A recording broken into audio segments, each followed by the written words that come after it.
ውድ አድማጮቻችን ጤና ይስጥልን እንደምን ሰንብታችኋል? ይህ የእነማይ ወረዳ እያዘጋጀ የሚያቀርብላችሁ የቴሌቪዥን ፕሮግራም ነው። አብራችሁን ትቆዩ ዘንድ እየጋበዝን ወደ ፕሮግራማችን እናልፋለን። በምስራቅ ጎጃም ዞን የቢቸና ማረሚያ ቤት ከ3 ሚሊዮን ብር በላይ ወጪ በማድረግ ለሴት ታራሚዎች የመኖሪያ ህንፃ መገንባቱ ተገለጸ። በማረሚያ ቤቶች ዘመኑን የዋጀና የዘመነ የታራሚዎች መኖሪያ መገንባት የታራሚዎችን አጠቃላይ ደህንነትና ጤና መጠበቅ እንዳለባቸው ተጠቁሟል።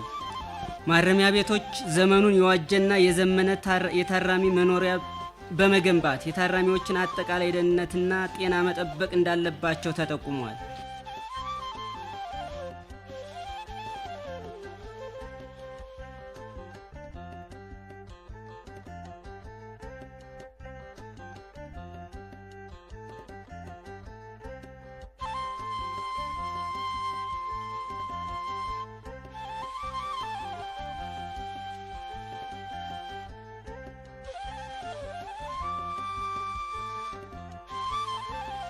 በማረሚያ ቤቱ ውስጥ ያገኘናቸው የህግ ታራሚ ወይዘሮ ሃይማኖት አወቀ እንደተናገሩት ወደ ማረሚያ ቤት ሲገቡ ያገኙት የታራሚዎች መኖሪያ ቤት በጣም ያረጀና የማይመች ከመሆኑም ባለፈ የፍራሽ እጥረትና የሽንት ቤት ጉድለትም ስላለበት ህፃናትን ለያዙ ሴት ታራሚዎች አስቸጋሪ ነበር ብለዋል።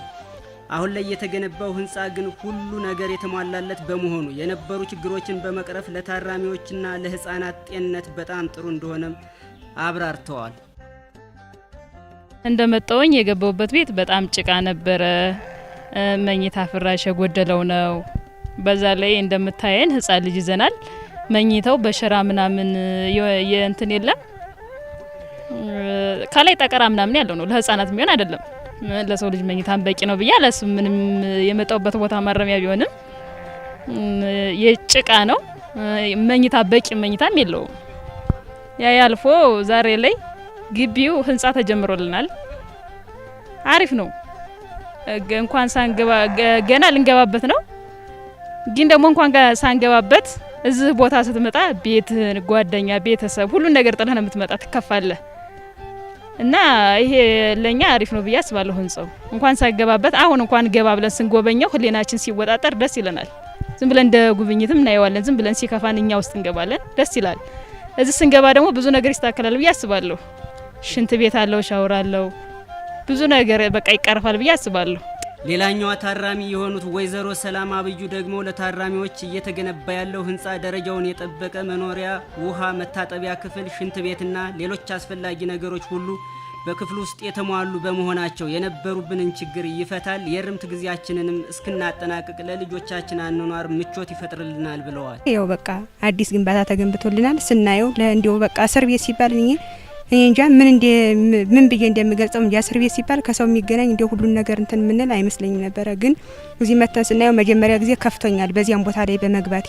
ልክ አሁን ደግሞ የተጀመረ ህንጻ አለ። ህንጻውን ስናይ ህሊናችን አይምሯችን በቃ ብዙ ነገር የምናስበው ያንተውና ገብተን ምናምን ስንጎበኘው በጣም ደስ እያለን ደስተኛ ላይ ነው ያለን። አሁን መጀመሪያ ላይ ልክ ሽንት ቤት በቃ ሽንት ቤት ሻወር ቤት ውስጥ ላይ የተሰራ ነው። አሁን በቃ ያየ ነው።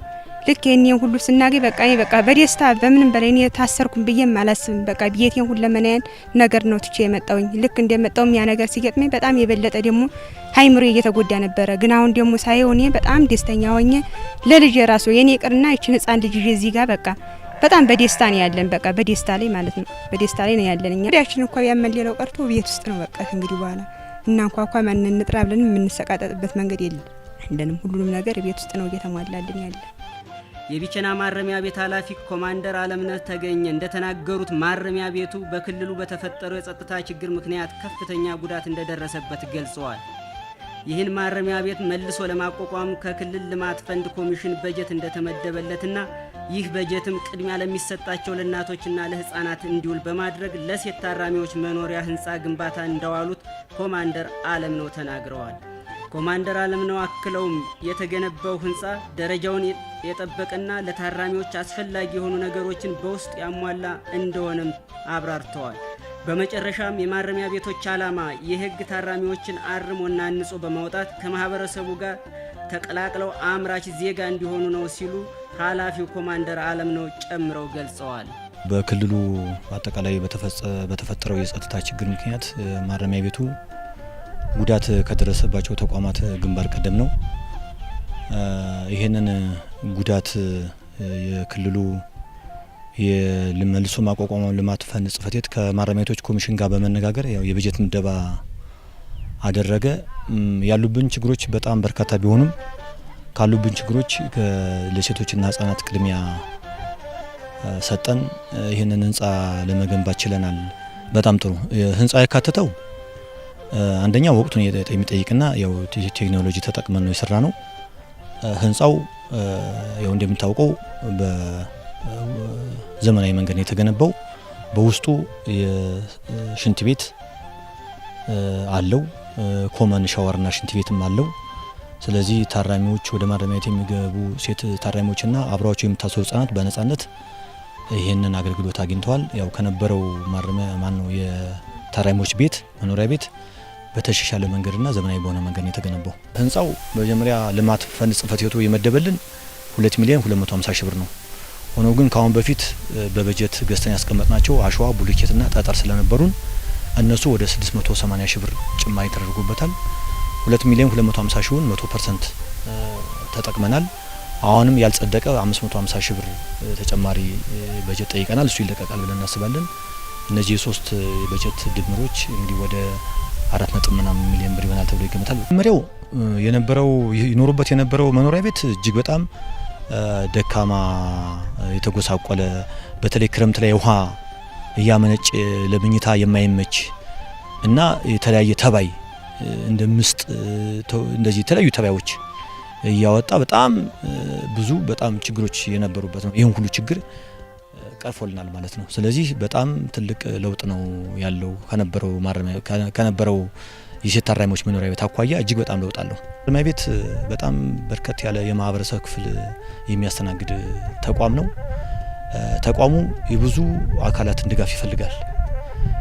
ስለዚህ ቅድም መግቢያ ላይ እንዳልኩት ከደረሰበት ውድመት አኳያ ልዩ ልዩ የሙያ ስልጠና ወርክሾፖች ያስፈልጉታል።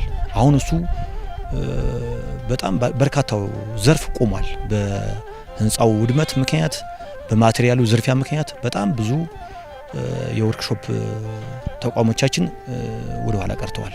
እሱን ማጠናከር ይጠበቃልና የሚመለከታቸው ባለድርሻ አካላት ማረሚያ ቤት ላይ ቢሰሩ ሰብአዊነት የሚሰራበት ተቋም ነው። በጣም አካል ጉዳተኞች፣ ሴቶች፣ ህጻናት የሚገኙበት ስለሆነ የሚመለከታቸው አካላት ይህንን ማረሚያ ቤቱ ላይ ድጋፍ ቢያደርጉ ጥሩ ነው የሚል መልእክት ማስተላለፍ ፈልጋለሁ። የዛሬውን ፕሮግራም በዚህ አጠናቀናል። በቀጣይ እስክንገናኝ ቸርን ሰንብት።